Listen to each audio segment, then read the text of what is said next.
century ago, a huge fire destroyed much of Astoria. In this week's edition of Grants Getaways, Grant McComey has more on that part of Oregon's history and a modern-day tourist draw along the Astoria waterfront. Astoria's early days come alive when you step aboard Old 300. For just $1, enjoy a 3-mile out and back along the town's waterfront. Sort of trip that puts you in touch with history.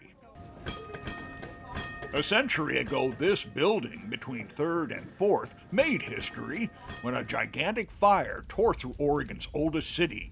It was nicknamed the Big Fire of 1922.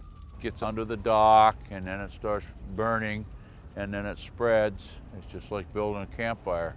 They wiped all the businesses out, the banks, the infrastructure. The fire jumped from building to building, and in hours, entire blocks turned to ash.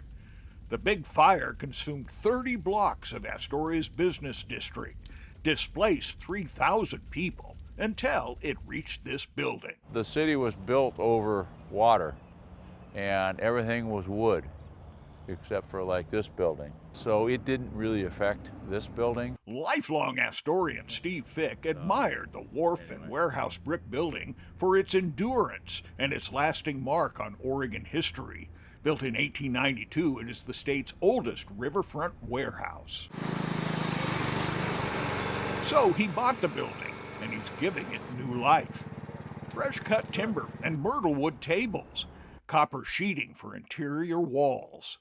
You don't see myrtlewood tables like that everywhere, do you? And it's all got to do with the Oregon coast. It's all nautical. It's all part of the identity of the community. He hired an artist to capture a time before outboards, when fishermen rowed boats to catch giant Columbia River salmon called June hogs. It's a guy that's working with his hands. Those are huge fish, so I've never seen one of those fish. They don't exist. So to me, it's a powerful image in that way. He's holding what might as well be dinosaurs, you know? It's all homage to the brick building's ties with salmon fishing, back when salmon canneries were king, and the warehouse stored all the tin used to make the cans filled with fish and shipped around the world. These days, the centerpiece of Pacific Distillery harkens to a time when alcohol production was commonplace. Okay, well, we're putting the mash in the tank so that we can get her heated up and start making some whiskey. This is a corn rye mash, 80 corn, 20 malted rye. A copper still produces bottles of whiskey, gin, and vodka.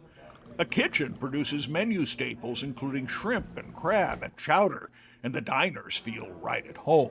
I think if they had these little nice trays with the salmon and the chowder, they've had a hit. The chowder was the best I've ever had.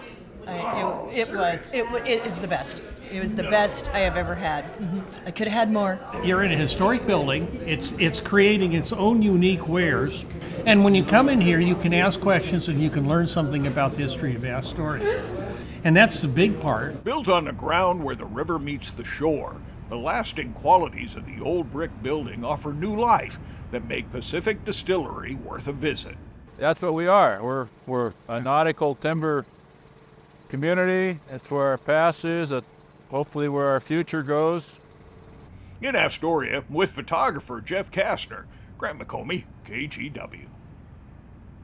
And be sure to watch our half-hour program of Grants Getaways. The show airs this Saturday and Sunday right here on KGW.